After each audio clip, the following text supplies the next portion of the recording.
नर्मदा की जय। वत्सले मातृभूमि के संस्कारों की जय करता हूँ। और आज जागो हिंदू जागो, जागृत हिंदू मंच, ये कोई कार्यक्रम नहीं है। हम इस कार्यक्रम को लेकर उस उद्देश्य से बैठे हों तो ये बड़ा दुर्लभ बात है या दुर्भाग्य की बात है हमारे लिए। ये कोई कार्यक्रम नहीं है, ये हमारे दिल का दर्द है जो हम कई सालों से दबाकर बैठे हुए हैं। आदरणीय भाई साहब ने सारा विषय बड़े विच्छेद से रखा हुआ है, बस उसी पर गौर करना चाहता हूं और कुछ चीजें बताता हूं।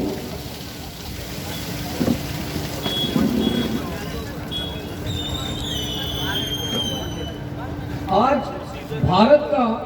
पूरे भारत का क्षेत्रफल देखा जाए तो 32,87,263 वर्ग किलोमीटर है। मध्य प्रदेश का क्षेत्रफल की बात करते हैं। मध्य प्रदेश का क्षेत्रफल 3,08,257 वर्ग किलोमीटर है और वक्फ बोर्ड का 2009 पर जमीन या उनकी संपत्ति या उनकी जमीन देखा जाए तो उनकी जमीन की बात करें तो 2009 का आंकड़ा उनका 4 लाख था और ये केवल और केवल 10 से 12-15 साल के अंदर आज 8 लाख वर्ग किलोमीटर उनके घरों पर उनके पास इतनी संपत्ति है। और ये तो डॉक्यूमेंशन बता रहे हैं, विदाउट डॉक्यूमेंशन कौन सी संपत्ति कितनी नहीं होगी। मतलब पूरे मध्य प्रदेश में 3 लाख वर्ग किलोमीटर की बात कर रहे हैं हम। एक मध्य प्रदेश में यदि क्षेत्रफल 3 लाख वर्ग किलोमीटर है, ऐसे 3 भाई साहब उन्होंने इसको आंकड़े में एकड़ में बताया है। ये झूठ है एकड़ में, ये वर्ग किलोमीटर में आंकड़े, और ये तो मीडिया रिपोर्ट के अनुसार बता रहे हैं 8 लाख। ये कोई कानूनी रिकॉर्ड नहीं है उनके पास। इसको सिर्फ उन्होंने बताया है कि हमारे पास 8 लाख एकड़ में है। मतलब एकड़ को यदि वर्ग किलोमीटर में बदला जाए तो लगभग 3,257 ऐसा कुछ लगभग में किलोमीटर में होता, एकड़ में होता है। इतनी सी जमीन के लिए बोले सरकार की नियत हमारे धर्म पर बहस चल रही है। ऐसा वक्फ बोर्ड के सदस्य ही नहीं बोल रहे, ऐसे कुछ विपक्षी भी बात कर रहे हैं और करते जा रहे हैं, जबकि सही आंकड़ा जिस प्रकार से भाई साहब ने बताया कि वर्ग किलोमीटर पे चल रहा है।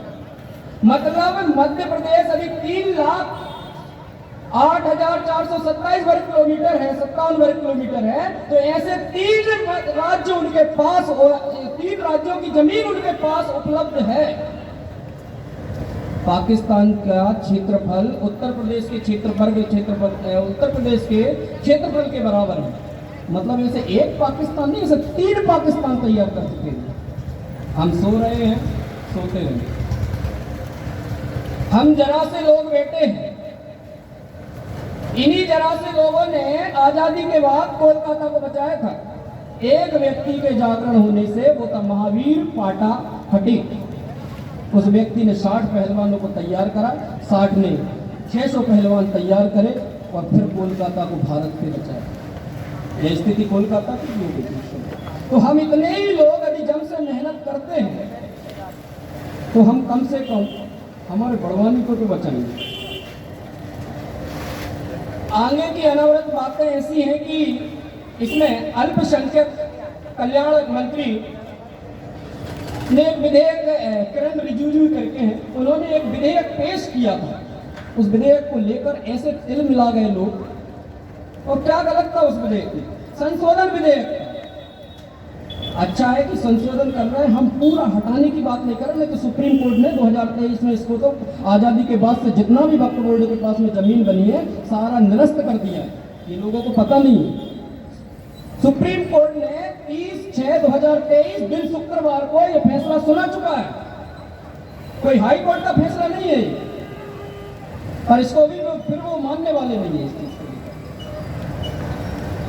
हम जरा से लोग बैठे हैं और बैठेंगे, हम इससे ज्यादा भी आ सकते हैं, करेंगे प्रयास।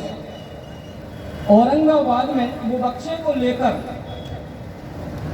1000-2000 की संख्या में जनजागरण करने के लिए तैयार हो गए कि हमें इस संशोधन बिल का विरोध करना है। वो तो उनका बस नहीं तो नदियों को भी वो अपना दावत ठोक दें, कहेंगे ये नदी हमारी है, पानी भी व्यर्थ है आपका पीना। ऐसे अनेकों जगह ऐसी समस्याओं को लेकर बात करते हैं। तो उन्होंने कोलकाता ही नहीं, तमिलनाडु के तिरुचेंदुरई करके एक गांव का गांव है, पूरी तहसील है तिरुचेंदुरई, बड़ा गांव है। उस गांव को पूरा दावा ठोक दिया वक्फ बोर्ड ने कि ये गांव पूरा वक्फ बोर्ड का ही है, और इस वक्फ बोर्ड में एक भी मुस्लिम महिला सदस्य नहीं है, सबसे बड़ी बात है। और ऐसे पूरे भारत में शिया और सुन्नी दोनों के वक्फ बोर्ड तैयार हैं, और दोनों के मिलाकर कुल 32 वक्फ बोर्ड बने हुए हैं भारत के अंदर। बड़ा आंकड़ा है ये, सामने बातें आई, न्यूज में चली, जब जाके हमने इसमें गौर फरमाए, और जब जाके हमने उसको देखा, और देखने की बाद में भी हम उसमें व्हाट्सएप में गुस्सा में उस व्हाट्सएप में मैसेजों को नोचने चालू कर दिए। धरातल में यही जागृत हिंदू मंच में कम से कम 200 लोग मैसेज कर रहे हैं। वो 200 लोग आज यहाँ है कि नहीं पता नहीं।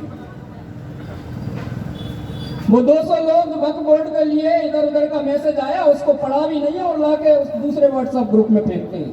वो 200 लोग हैं कि नहीं यहाँ पर? पहले वो जागरण हो जाए, उनको व्यवस्थित पढ़ लें, तो हम और आगे के कदम अच्छे उठा सकते हैं।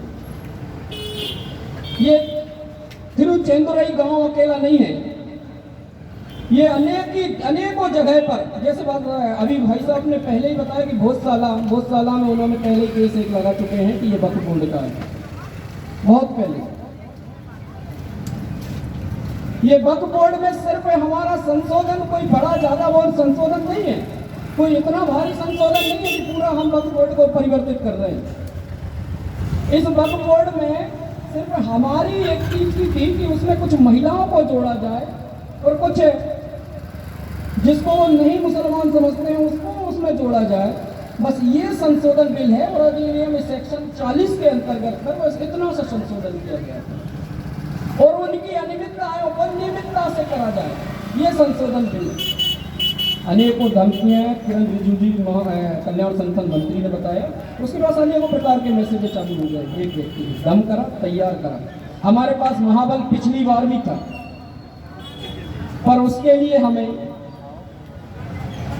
जो कांटेदार फल हैं या कांटेदार वृक्ष हैं वो हमें कहां तकलीफ दे रहे हैं ये बताना पड़ेगा, ये गुहार करना पड़ेगा, जमीनी स्तर पर मांग करना पड़ेगा, तब सरकार तैयार होती है। खुद से सरकार भले ही कितना भी महाशक्ति में बैठी रहे सरकार, वो कोई सा भी बिल संशोधित नहीं कर सकती जब तक जनता उसमें गुहार न लगाए।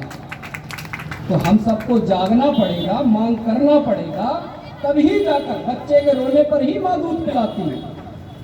ऐसे ही सरकार का नियम है।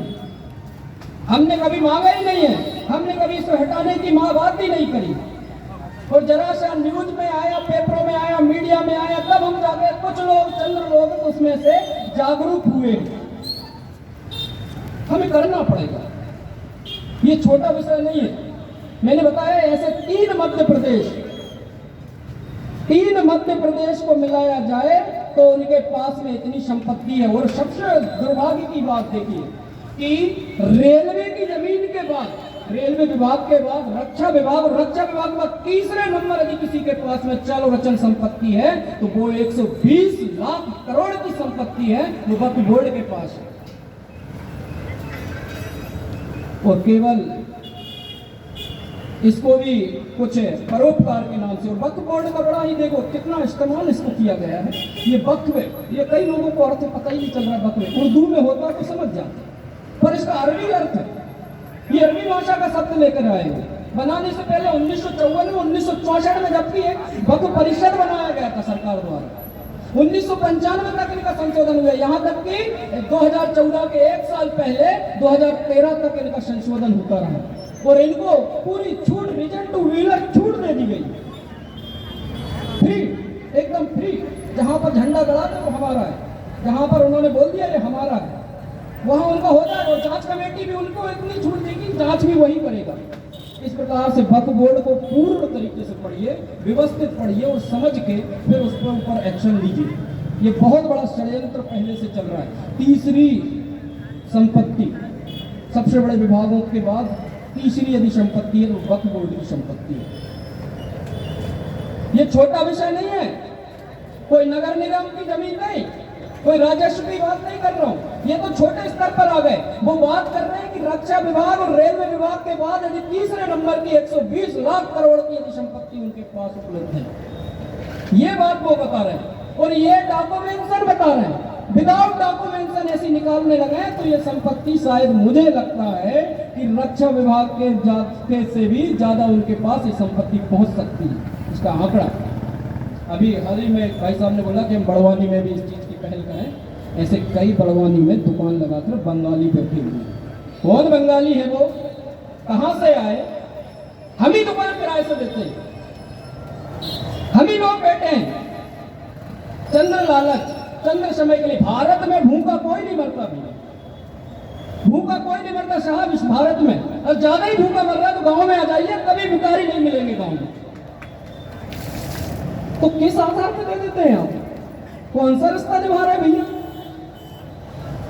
यदि इनकी डॉक्यूमेंटेशन रिपोर्ट निकाली जाए या चेक किया जाए, या कलेक्टर को दबाव समाज दे सकता है, हिंदू समाज, या तो ये मंच दे सकता है। यदि इस मंच के माध्यम से हम दबाव देंगे, हम आवेदन करेंगे, हम बैठक लेंगे, हम चर्चा करेंगे, तो ये यदि इनके आंकड़े निकाले जाएं तो पूरा कचहरी रोड में बता दूं कितने लोग निकल जाएंगे। अभी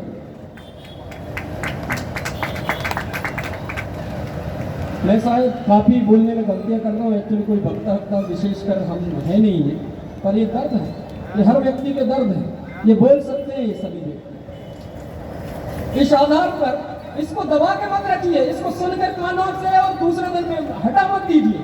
ये पहल करिए, पड़ोसी को समझाइए, कोई किराए की दुकान दे रहा है तो उसको समझाइए कि कौन है। हम भारत बड़वानी का विरोध नहीं कर रहे, हम बड़वानी के नगरवासियों का भी विरोध नहीं कर रहे, हम बात कर रहे हैं वो बंगालियों की, वो आ कहां से गए।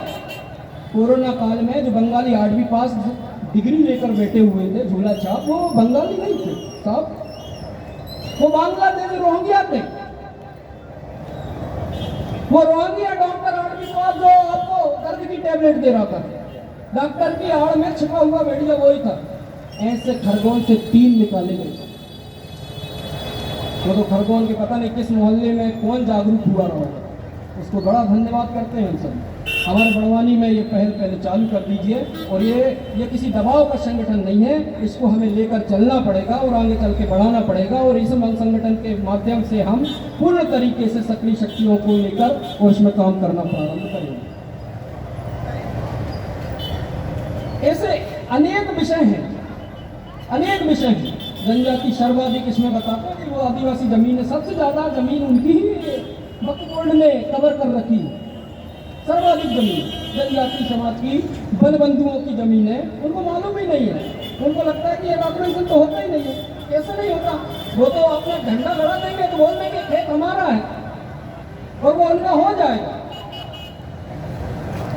उनको पार्लियामेंट से कोई मतलब नहीं है। वक्फ परिषद 1964 में बनाया गया था, इसमें किसी कैबिनेट मंत्री को इसका अध्यक्ष बनाने को कहा गया था। सुप्रीम कोर्ट का आदेश 30/6/2023 का सुप्रीम कोर्ट ने इसको पहले ही खलास कर दिया है कि भैया जो भी ऐसे है, सुप्रीम कोर्ट ने बोला है कि जो भी 1947 के बाद में वक्फ बोर्ड ने जितनी भी संपत्ति खरीदी वो मान्य नहीं रहेगी, उसका डॉक्यूमेंटेशन हो अन्यथा ना हो। और वो उनकी कभी बताते हैं कि जिन्होंने हमें दान करी अब वो पाकिस्तान में चले गए हैं, वो बांग्लादेश में चले गए। तो उनको ये पता नहीं है कि शत्रु संहिता 2017 के तहत, शत्रु संहिता जो 1971 और 1961 वाला जो जिन्होंने पाकिस्तान का साथ दिया था, दोषद्रोही माना गया था, उनकी संपत्ति को सरकार की संपत्ति माना जाता है शत्रु अधिनियम 2017 के तहत। तो वो तो सरकार की है, वक्फ बोर्ड के पास कहां से पहुंच गई उनके पास? कल के दिन